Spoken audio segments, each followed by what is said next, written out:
Hey guys, welcome back to another installation of Judging Books by Their Covers.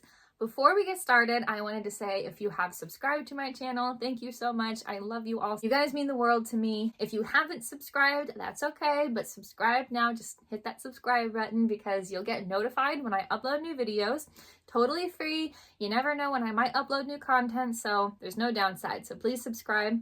If you end up enjoying this video, please like, comment, and share. I want to hear your thoughts, so please comment below and share this video. You never know who might enjoy it. As always, we have 5 books that we'll be putting into a blind rank today. I've never seen the titles or the covers, hopefully.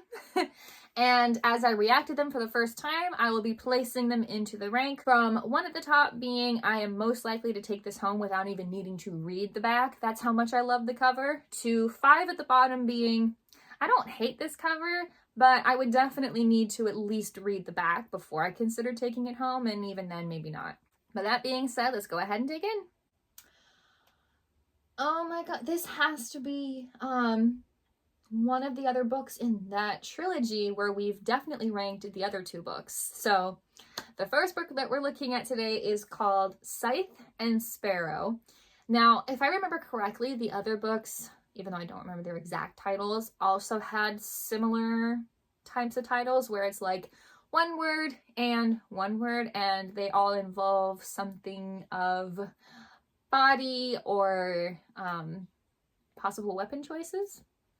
And yet at the same time, the vibes of the cover give a love story. So now the author is Brynne Weaver, which that name is very familiar to me. So yes, I am sure we have ranked her books before. Now, the author's name is at the very bottom of the cover with, obviously right underneath, it says #1 New York Times bestselling author. And the title is kind of in the middle of the page, but mostly towards the top. And it's in like a ribbon like the other 2 other books that we've ranked of this before. And right above that, it says The Ruinous Love Trilogy. So yes, it is part of the trilogy. Now, the rest of the book cover, I'm getting the same kind of vibes because even though I can't remember the exact names of the other books, I do remember that what we see is the silhouette of a couple and they're standing on the silhouette of like buildings, and then there's objects kind of around the cover kind of hinting a little bit about either what the book is about or what the characters are like. And that's what we're getting here. There is a silhouette of a couple kind of towards the bottom of the page near the author's name, standing on silhouette of buildings, but the buildings kind of look more like houses because the roofs all have like little places for like heat vents or chimneys or something, and they're all kind of more square. They don't look like office buildings. And so here's the other thing. The silhouette of the houses is done in a way where it's like the entire cover of the book is black, and then it's just the outlines of the houses like drawn in like a yellow orangish color, and then the silhouette of the couple is orangish red. And I say couple because it is a love trilogy, so I feel like it's kind of obvious to guess that they are the couple. And if I had to guess, it looks like they're kissing because the way that they're turned towards each other and the way that their faces are almost kind of melding into one makes me think that they're kissing, because the silhouette is just the colors like melding into one. So it looks like they're kissing, like she has her hand on her hip, she's leaning on him, and he is turning towards her and he's kissing her. Like, that's my guess. And then the title is like right above them, like in the ribbons, that's being held aloft by 2 birds, as the other books were. Now, the little images, little pictures, little objects around the rest of the cover. We have a motorcycle, and it looks like a carnival tent, and a scythe, which makes sense. Which, by the way, those birds holding the ribbons, I'm going to guess they're sparrows, just based on the title, Scythe and Sparrow. So we have the motorcycle, the carnival tent, the scythe. I think that is a stethoscope also, which is next to the scythe, which is interesting. And a pair of crutches. And there is a little, like, not anatomically correct human skull, just like a drawn animated human skull. There's also, what the hell is that? Yeah, that's like a bone you'd give a dog. And a couple of cards, like playing cards, that have some interesting like image on it. It looks kind of like a star. Like if you were thinking like Tinkerbell and Peter Pan, like the North Star, that's what it looks like on the cards, is what it looks like. And a scalpel, which also ties in with the other medical equipment, but why? And another little human skull. And that's it. I don't remember where we ranked these, honestly. This is, we're getting really far into this series to the point where it's like, I will recognize every single book that I have ranked before, but will I remember where I ranked them specifically? Not always. Especially if they're kind of in the middle, which I believe the others were, and I feel like I'm going to put this one also in the middle. Solely because this is definitely giving dark romance, and if you watch my previous video in this series, I mentioned, and it still holds up, that I am not exactly into that kind of genre right now. Possibly down the road, like tastes and genres fluctuate constantly, so I think that there is a time when I would be interested in reading the dark kind of romance that this seems to be, but not right now. However, I do like the art, and I love the Scythe and the Sparrow, just the the complete opposites there. Like a sparrow is soft, sweet, cute little bird, and then Scythe, which isn't inherently a weapon, but is. Like a cooking knife isn't inherently a weapon, but like it is. So I love the contradictions there. So I feel like it's going to be more in the middle, but I'm pretty sure I feel good putting this one at number 4.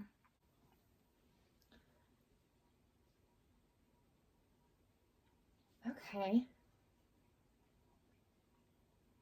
I like how different this one is to most of the ones we normally look at. So the next book that we're looking at today is called, it's a long title by the way, it's a mouthful. It is called Maggie, or A Man and a Woman Walk into a Bar. Like it's Maggie, like the name Maggie, and then a semicolon, and then, or, comma, a man and a woman walk into a bar. That is such a mouthful of a title, but I'm so interested.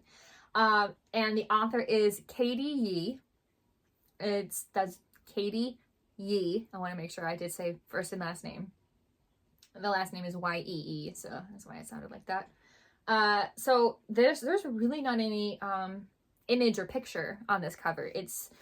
The cover is a bright green. It's not neon, like it's closer to, it's a duller green, but it's also brighter. Like it's closer to lime green than it is to like evergreen, but it's not lime green either. I don't know what kind of green, but think Kermit the Frog if you get what I mean. So the title takes up pretty much the whole cover. It's shifted to the side where it's like all of the lines start at the same margin, and the title is, the font is like a purple, like a blue kind of purple. Like I guess I'd describe it more as indigo than either of the two. And it's also kind of highlighted like pinkish orangish around the words. So and also in the space between the title and the author's name, which the author's name is at the very, very, very bottom, there's like a rectangle that also has pink and orange in it with indigo hearts. One indigo heart, and then half of a heart that goes like almost like it's being cut off. Like it's wrapping paper and you're cutting it off, and then there's only half of a heart, if that makes sense. So it does say kind of towards the top, a New York Times 100 notable book of the year. Okay, I've never heard of that list, but that's interesting. And then there is a review quote that is kind of towards the bottom, like at the end of the title, And it says, a story as playful as it is profound. And that quote is by Alison Espak. I'm not sure how to pronounce their last name. I hope I got it somewhere in there. Author of The Wedding People. So, like I said, no image, no picture to kind of describe, to give us any other context. So we only get our context from the title and that review quote. So, I could have guessed that this book involved comedy because of the title, because I feel like it's a pretty well-known, like, joke, just like, you know, a man and a woman walk into a bar, a horse and a bear walk into a bar, and then there's a joke after it. You know what I mean? It doesn't matter what two living things walk into a bar, but there's usually some joke that follows it. So that was like, okay, this has to be some kind of comedy, some sort of funny thing. And then the review quote makes me even more curious to read this, especially to read the back and possibly even just take it home, because it says, a story as playful, which the title gives me, as it is profound. So it's giving like comedy mixed with drama. Like I love those kinds of books and movies and just shows. Like mixing comedy and drama is just so good to me. It's real life. I love the realism there. So I just love that so much. So because of that, I am so curious. I really want to know what this book is about, and I think I would really like it, honestly. The question is, does it feel like number 1, or should I just put it at number 2? Honestly, based on the feeling I'm feeling right now of I could literally just press order on this book and have it delivered to my house right now, makes me want to put this at number 1. This is giving thriller, but also like insane amounts of drama. So the next book we're looking at today is called My Husband's Wife. Already the drama is palpable in that title. The author is Alice Feeney, I believe it looks like Feeney. And the author's name is pretty much at the top of the cover, except right above that it does say New York Times bestselling author of Beautiful Ugly. Interesting. Especially because it's just Beautiful Ugly. There's no punctuation in between them, so it's like saying that the ugly is beautiful. So I'm interested in that too. But sticking with this book, the title's pretty much at the bottom-ish, but also below that, there is a review quote. We actually have 3 review quotes on this cover, which is a lot. We usually get 1 if we're lucky. So the review quote that is at the very bottom says, "Non-stop thrills." I knew it was a thriller. I saw this and I was like, this has got to be a thriller. It's got to be a thriller and so much drama. "The best Feeney book yet." So the quote is, "Non-stop thrills, the best Feeney book yet." And that's by Freida McFadden. Freida McFadden. I know that name. I am so sure that we ranked one of her books. I just can't remember what it is. And then moving on to the other review quotes, they're actually like directly in the middle of the cover on either side, on the left and on the right. So the one on the left says, "Clever, twisting, ellipses, I loved it," by Chris Whitaker. And then the quote on the right says, "Phenomenal, ellipsis, I was completely hooked." And that quote is by Claire Leslie Hall. So lots of people seem to have liked this book. I think it's really interesting that there's 3 review quotes. That almost never happens. So there is like an image picture going on behind all of the words. It does actually look like a photograph. It's honestly like a picture of a lake at nighttime, where someone's standing on the shore, like right at the edge of the water, and taking a picture, like they're holding the camera like straight up, and they're taking like half the picture is water on the bottom and the rest is, you know, from up you get the line of the shore across the lake and then the sky behind it. Now we're at nighttime, so there are some stars in the sky and it's a cloudy night. So the lighting of the cover is like a dark sea green. And across the lake, the outline of what's going on the shore seems to be like a forest. But there might be some houses or cabins in there, who knows. It's too dark to tell. However, the most interesting part of the image is like a computer-generated key, like a house key or a safe deposit box key that is placed directly between the author's name and the title. And it's almost like it's coming out of the cover. It almost looks 3D, like you could touch it. It's a gold key. It's got the round part at the top where you hold it. And then here are the two very interesting parts of the key that really catch my attention. This is definitely the biggest part of the cover. On the part where you hold the key, that's round, that's circular, there is a hole punch in the middle of a woman's head faced profile. But that's not all, because the key, as it goes down into the key part, that actually goes into the lock to turn it, the jagged edges of the key make the shape of a woman's face profile as well. But both of the women's faces are going opposite directions. So the woman's face that is hole punched into the circular part is facing the left, and then the woman's face that is profile that makes up the jagged edges of the key is facing the right. And I want to guess that one is the wife and one is the other wife. They're both wives. I love that little piece of art there. Like, I don't know if the key has anything to do with the story or anything like that. I just love that little piece there, because they could have just done the picture of the lake, like, cool, like, as you do. But the key and the profile of the women in the key and how it makes it the key itself, I just think that's so cool.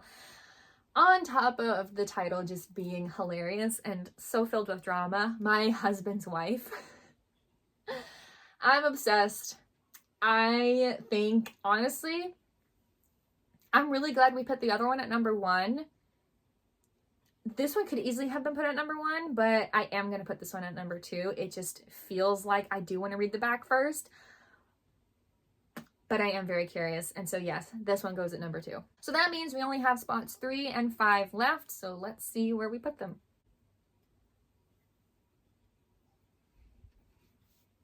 Interesting.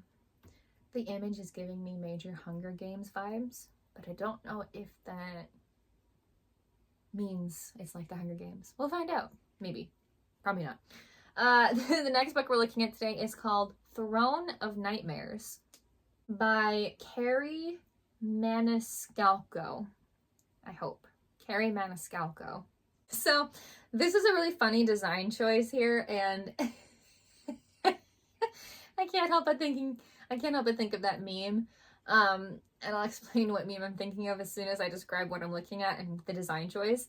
So in between the author's name and the title, like not in between those two things, in between the lines of the title and the author's name. So like at the top of the cover is the title, but in between the two lines of the title, there is a sentence.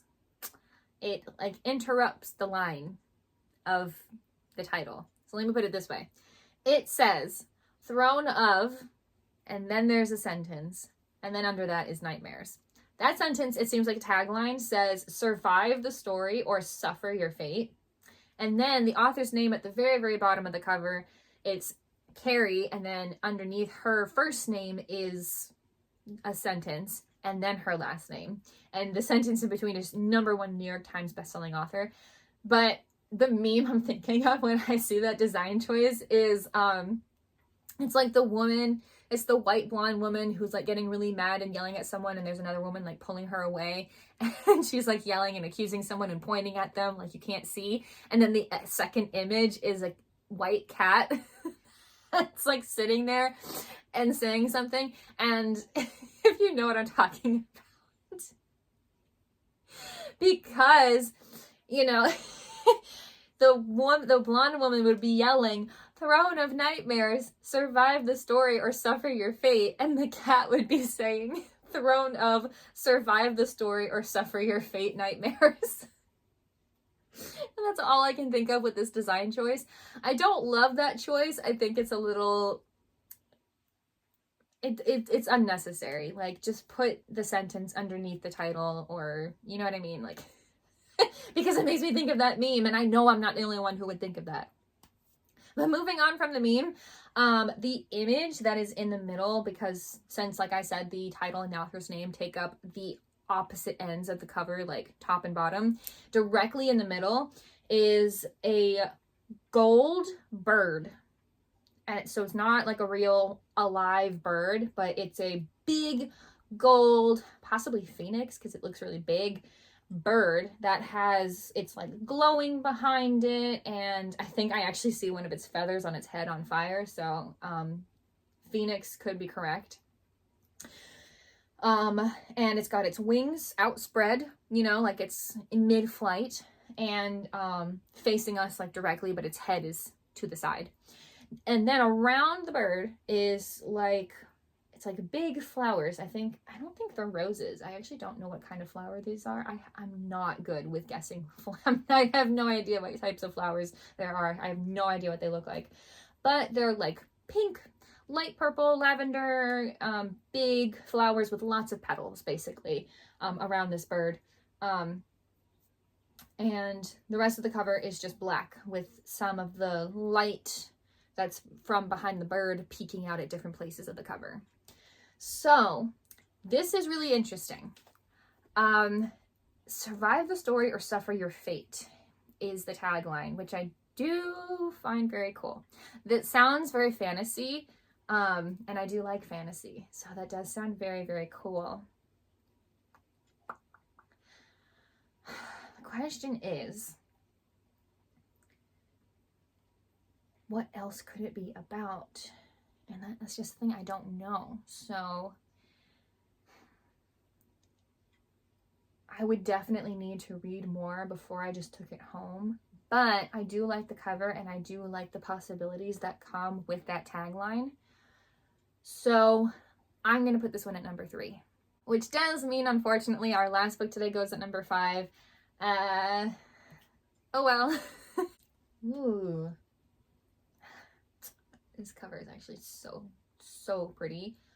The last book we're looking at today that goes at number 5, regardless of how I feel about that, is called The Frozen River. And the author is Ariel Lawhon. Lawhon. Lawhon or Lawn. So sorry if I'm pronouncing this name completely incorrectly. The author's name is at the very bottom, but underneath that it says New York Times bestselling author of I Was Anastasia. Ooh, that one sounds cool too. The title is pretty much at the top, except at the very top there is a review quote that says, "Once again," the author, I don't want to keep mispronouncing her name if I'm saying it incorrectly, "works storytelling magic with a real life heroine." Not the drug, a hero, but a woman. And that is by People Magazine. Ooh, that sounds so cool. But I would need more context here. I am very likely to pick this up to look at it, though. I will say that. So the image that we're looking at, also there is like one of those stickers on it that's like Good Morning America Book Club. And the image that we're looking at that takes up the cover is we're at a bird's eye view, like right above the actual set scene. And it's almost like we're looking at a path, and it might be the river actually, because everything's covered in snow. We have a path, and on either side are trees completely covered in snow. Like, we're looking at them from the top, so I can't tell you what trees they are. They're completely covered in snow. And then the path might be the river, honestly. It might be frozen and then just covered with snow. And there is a girl or a woman walking on the path. And she sticks out very well because she is wearing a red coat. And I think she's got like orange, not orange, like auburn, red kind of hair. So she sticks out. It makes me think of Little Red Riding Hood. She sticks out very well in this image. And so it's very cool. I will say, okay, the title alone doesn't necessarily make me want to read the book. It gives me not a lot to want to read.